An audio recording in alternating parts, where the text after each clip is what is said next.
आज हम लोग बिजनेस रिसर्च में लास्ट क्लास देख रहे हैं। रिपोर्ट प्रेजेंटेशन का एक क्लास ले चुके हैं, दूसरा क्लास है और ये लास्ट क्लास है। बोलता है writing a good research report, एक अच्छा रिसर्च रिपोर्ट कैसे लिखेंगे।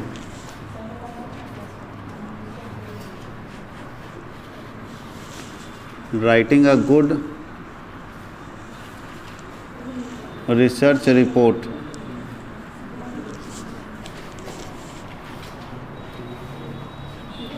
एक अच्छा शोध प्रतिवेदन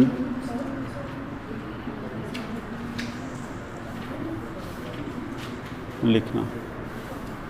एक अच्छा शोध प्रतिवेदन लिखना। कैसे हम लोग राइट करेंगे good report.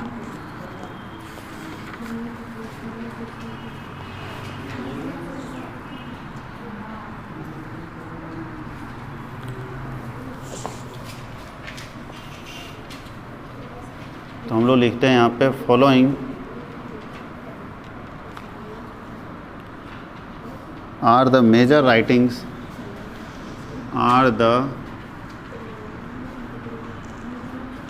Writings format of research work.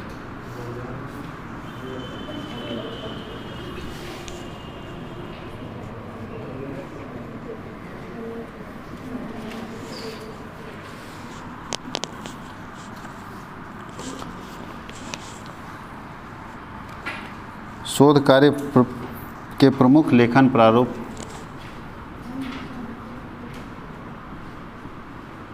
शोध कार्य के प्रमुख लेखन प्रारूप निम्न हैं। सबसे पहला लिखें। सबसे पहले कैसे रिसर्च रिपोर्ट लिखेंगे, सबसे पहला काम क्या करेंगे, कौन सा फॉर्मेट यूज़ करेंगे रिसर्च रिपोर्ट लिखने के लिए, वो हम लोग एक एक करके डिस्कस कर लेते हैं। सबसे पहला है रिसर्च प्रपोजल।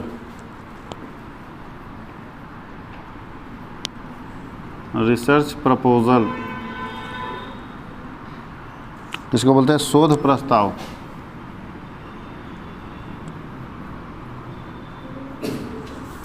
सबसे पहला।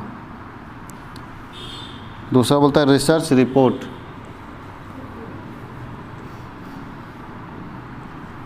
रिसर्च रिपोर्ट शोध प्रतिवेदन, इसी को थेसिस बोलते हैं। शोध प्रबंध। जब आप रिसर्च का काम करेंगे तो थेसिस बहुत यूनिक वर्ड है जो ज़्यादातर यूज किया जाता है। थेसिस लिखना, थेसिस का मतलब है शोध प्रबंध लिखना, शोध के बारे में लिखना। तीसरा है रिसर्च समरी।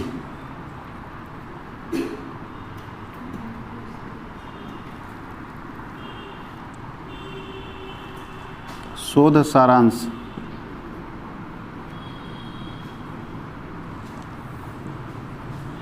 और चौथा तो है रिसर्च एब्स्ट्रैक्ट।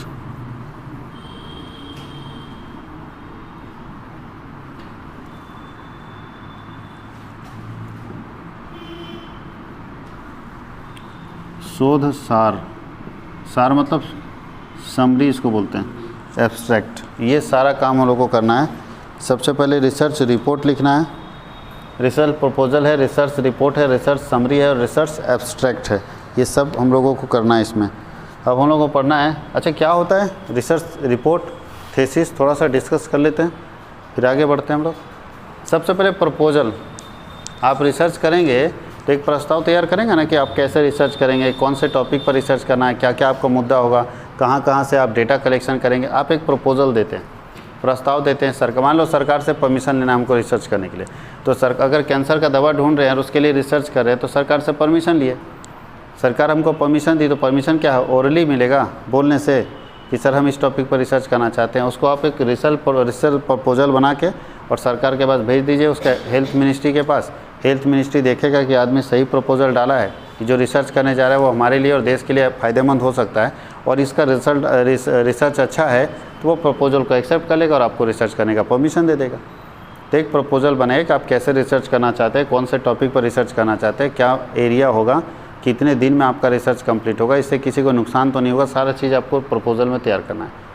प्रपोजल तैयार करके दे दिया, उसके बाद रिसर्च रिपोर्ट बनता है जिसको बोलते हैं थेसिस, जिसको बोलते हैं मेन थेसिस लिखना होता है सबसे मेन रिसर्च रिपोर्ट, और उसके बाद रिसर्च का समरी लिखा जाता है। बताओ रिपोर्ट 40 पेज का है तो 40 पेज कोई पढ़ेगा नहीं, तो उसका समरी सारांश एक जगह पे लिखा जाता है कि इस पूरे रिसर्च का जो समरी है, सारांश है, वो भैया 10 लाइन पढ़ के आप बता सकते हैं कि किसके ऊपर रिसर्च किया गया। और सबसे लास्ट में रिसर्च एब्स्ट्रैक्ट, उसका सार लिखा जाता है, बेसिक थीम क्या था, क्यों रिसर्च किया गया था, ये सारे जितने क्वेश्चंस होते हैं उसको एब्स्ट्रैक्ट में लिखा जाता है, रिसर्च एब्स्ट्रैक्ट यानी शोध सार में, कि क्या रीज़न थे रिसर्च करने के, वो हम लोग यहाँ पे डिस्कस करते हैं। अब हम लोग लिख रहे हैं कि एक अच्छा रिसर्च का क्या नीड है, क्या इम्पोर्टेंस है, तो लिखते हैं नीड ऑफ रिसर्च रिपोर्ट।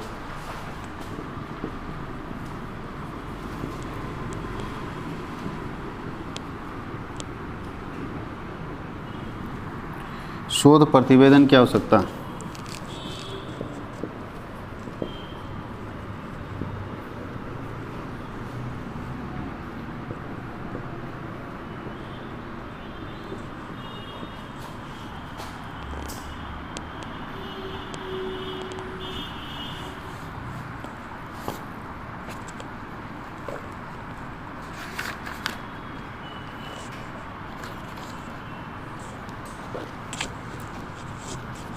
चलिए नंबर 1 लिखते हैं। बोलता है research must be reported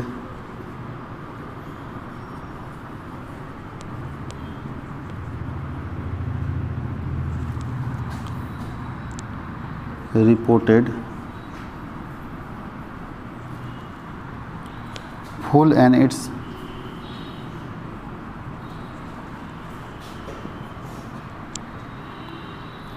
results should be subjected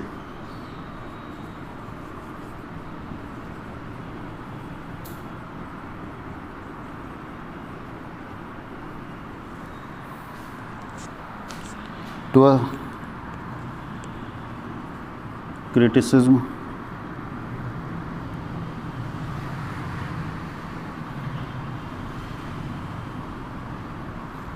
and verification।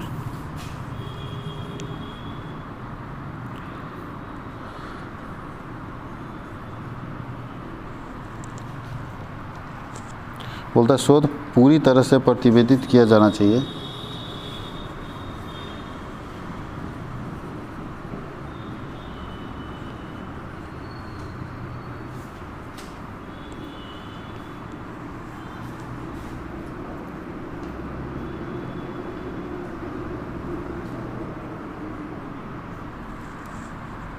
और इनके परिणामों की समीक्षा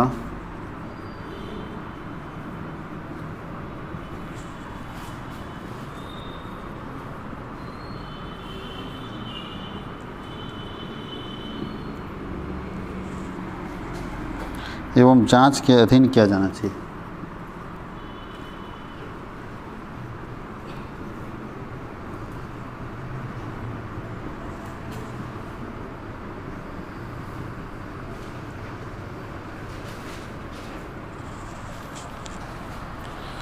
बोलता है second number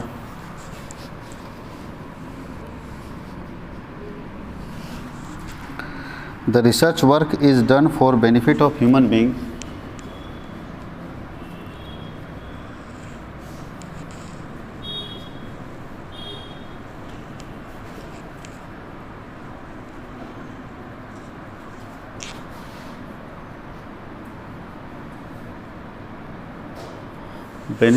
benefit of human being, therefore it must be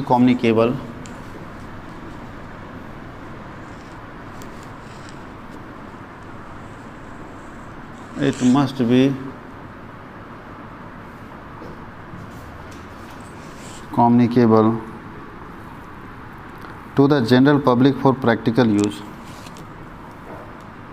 to the general public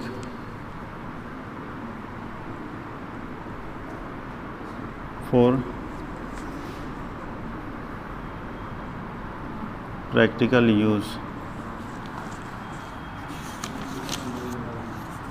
शोध कार्य मानव हित में किया जाना चाहिए,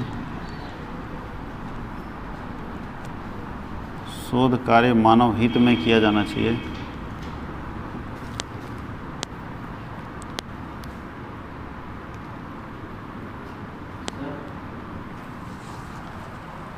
दे रहे हैं। मानव हित में किया जाना चाहिए, इसलिए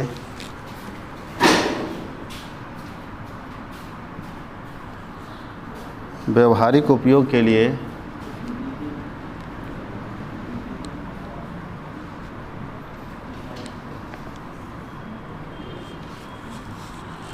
आम जनता के लिए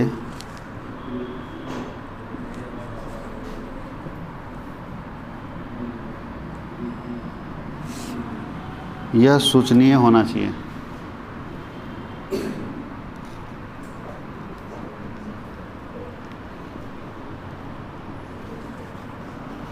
तीसरा लिखें,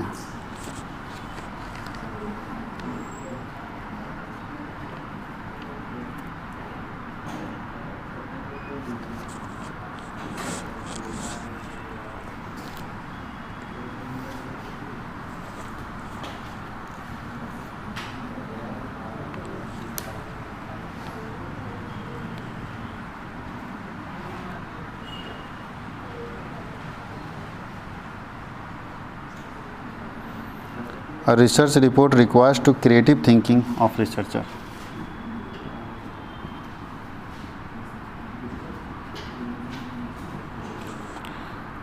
Requires a creative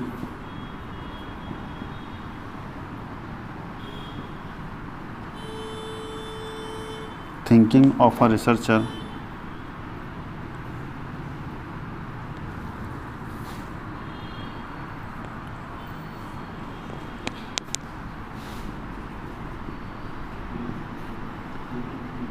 शोध प्रतिवेदन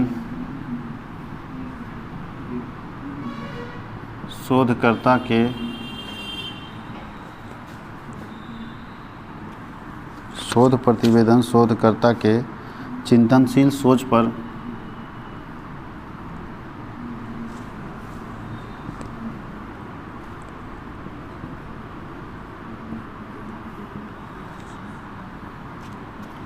निर्भर करता है।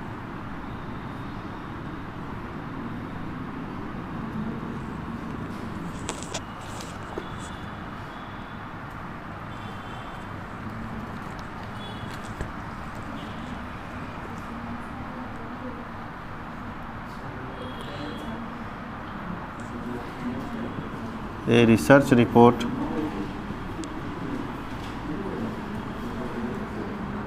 requires is also necessary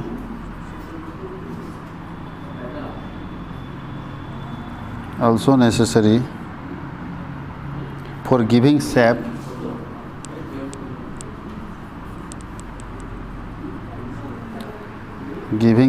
and form to the investigation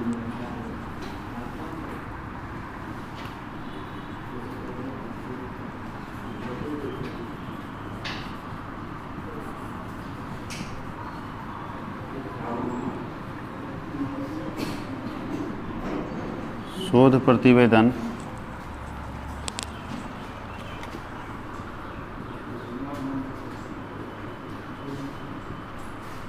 एक शोध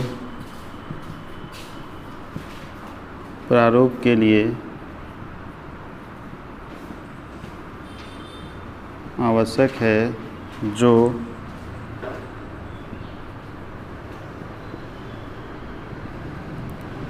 शोध करते समय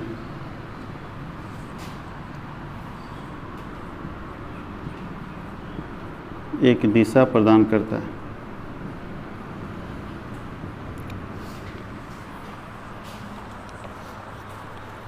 देखिए समझिए थोड़ा सा, उसके बाद हम लोग आगे लिखिएगा आप लोग।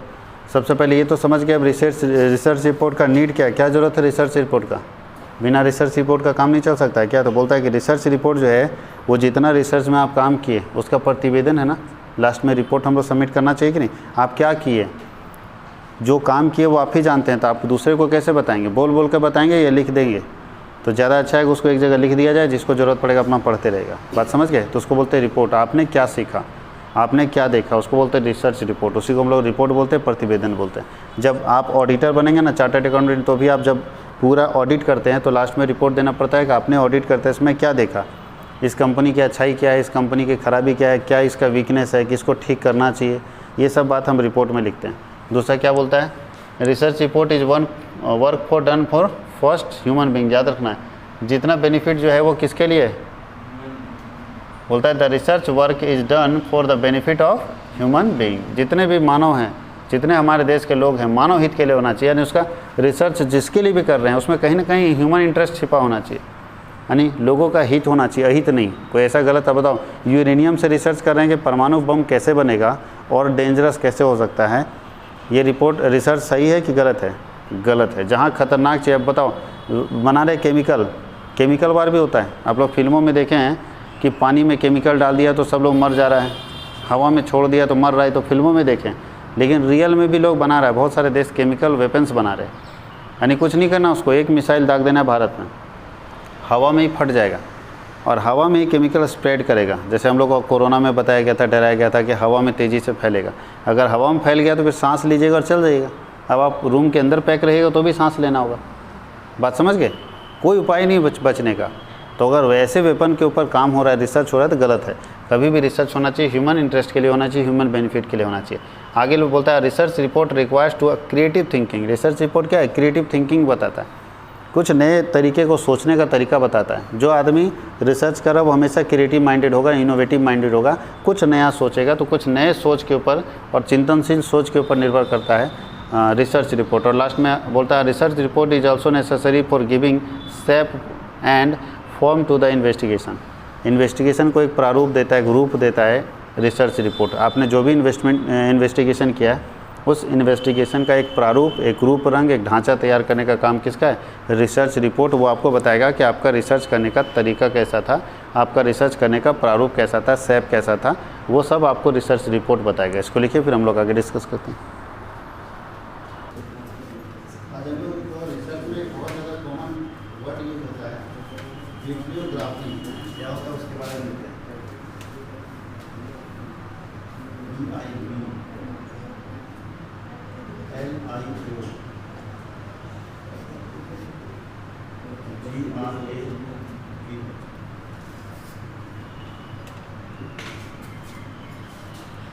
ये क्या होता है जानते हैं? इसके अंदर क्या करते हैं हम लोग, आपने कहाँ से डेटा लाया, कहाँ से रिसर्च रिपोर्ट, किसका थीसिस पढ़े, किसका लिटरेचर पढ़े, वो सब यहाँ सोर्स जिसको बोलते हैं, स्रोत जिसको बोलते हैं, कहाँ से आप ला रहे हैं। अगर आप रिसर्च करेंगे कहीं तो कुछ डेटा ला रहे हैं तो कहाँ से स्रोत कहाँ है, कहाँ से आप ला रहे हैं उसको यहाँ लिखना। कहाँ से आप डेटा लाए हैं, प्रोसेस कौन कौन से हैं डेटा लाने, वो सारे प्रोसेस के बारे में हम लोग यहाँ डिस्कस कर रहे हैं।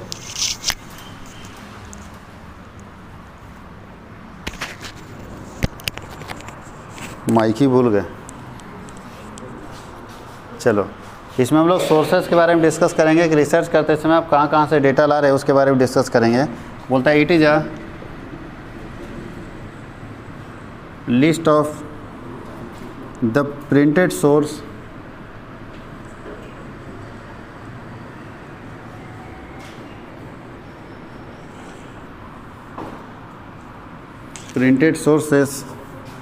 utilized in the research work.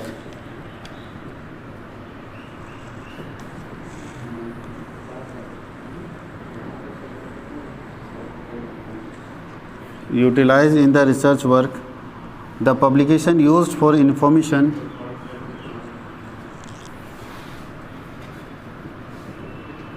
The publication used for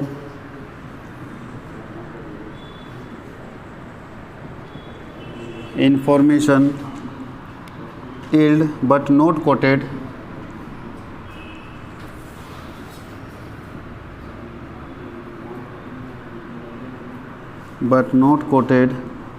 in the report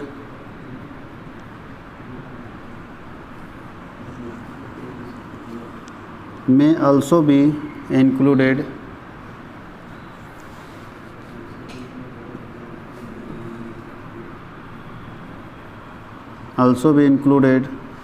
in the bibliography.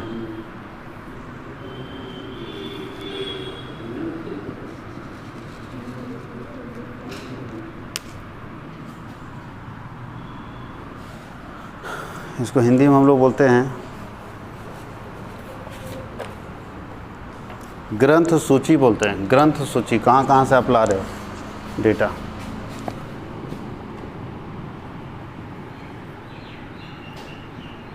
ग्रंथ सूची बोलते हैं इसको हम लोग। बड़ी ग्रंथ सूची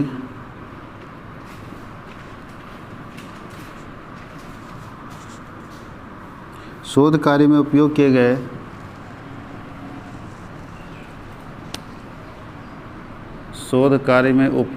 गए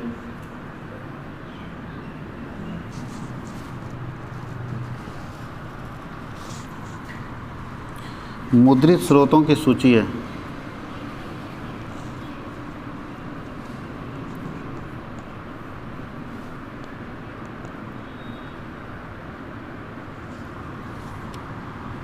सूचना प्राप्ति के लिए उपयोग किए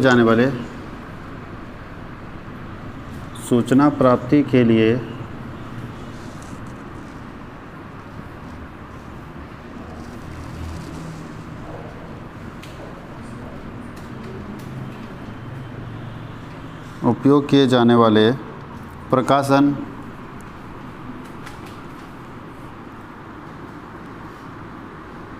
लेकिन प्रतिवेदन में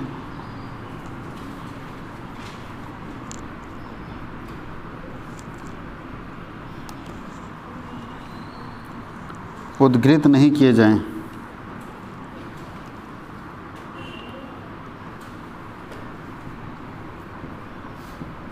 उद्धृत नहीं किए जाते हैं।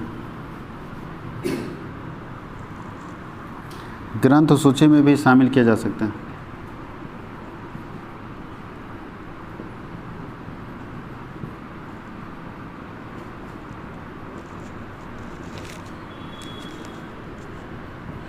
शामिल किए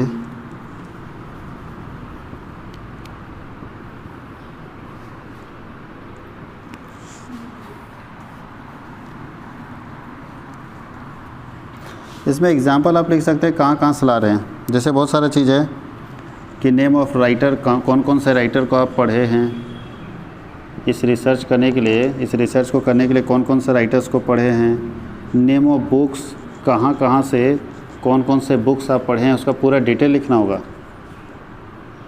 किसको पढ़े हैं भाई, कोई बुक तो पढ़े होंगे ना इस रिसर्च को करने के लिए। उसके बाद आपको लिखना होगा साइट, अगर ज़रूरत पड़े साइट,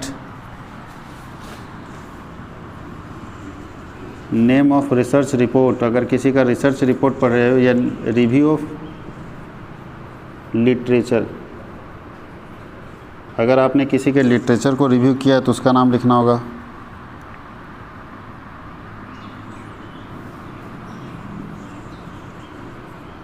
नेम ऑफ पब्लिकेशन, जिस राइटर के बारे में आप बात कर रहे हो कौन से पब्लिकेशन में प्रिंट होता है वो बताइए, क्योंकि अगर ज़रूरत पड़ा तो सब कुछ ना चेक कर दिया जाएगा कि जो राइटर आप बता रहे हैं वो सही बता रहे हैं कि गलत बता रहे हैं। ऐसा ना कोई राइटर का नाम बताए सर हम इसका बुक पढ़ के निकाले, तो वो राइटर कौन से पब्लिकेशन में अपना बुक छापता है वो सब चीज़ आपको लिखना होगा। और ये है बिब्लियोग्राफी। ये सबसे लास्ट में डालेंगे, इंडेक्स से थोड़ा पहले, यानी इंडेक्स डालने से पहले, यानी सेकेंड लास्ट आइटम यही होता है। इसमें आपको रेफरेंसेस डालना पड़ेगा कि कहाँ से आपने रेफरेंसेस लिया है इस रिसर्च वर्क को पूरा करने के लिए। कोई दिक्कत है? और आज हम लोग का बिजनेस रिसर्च का लास्ट क्लास कंप्लीट हो गया।